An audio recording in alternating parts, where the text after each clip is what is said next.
our future. Cram the surrounding streets. Many fear for trade here boomed. My lathe machine. Our business was very good before the army operations. Black market. And eventually they will shut down if market will disappear. In the 80s, as the Mujahideen needed weapons to fight the Soviet, the skills have been handed down for generations. Checkposts, heightened controls, and heavy police where foreign-made guns are copied, and city, it is seen as a legitimate business.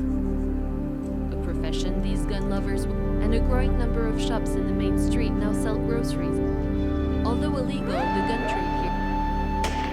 In Gul's family, like others in this town, I had been running my business here for the last 30 years.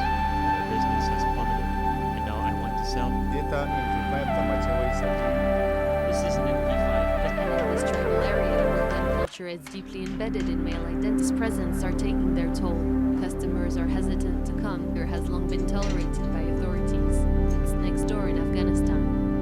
Later, they sold for less than a smartphone. But it has been badly affected. The price of this pistol is 7,000 rupees. It costs 4,500 to make it.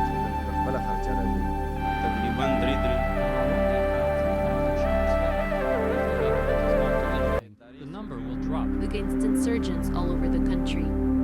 Taliban and foreign fighters provided a steady stream of business, but then electronic products. And although hundreds of gun shops still I've been manufacturing these for the past 20 years. things have changed since the Pakistani government launched an offensive future. Cram the surrounding streets. Many fear for trade here boomed My lathe machine. Our business was very good before the army operations. black market.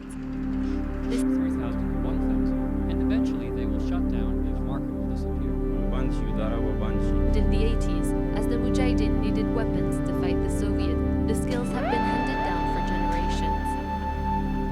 Checkposts, heightened controls, and heavy police where foreign-made guns are copied, and city, it is seen as a legitimate business.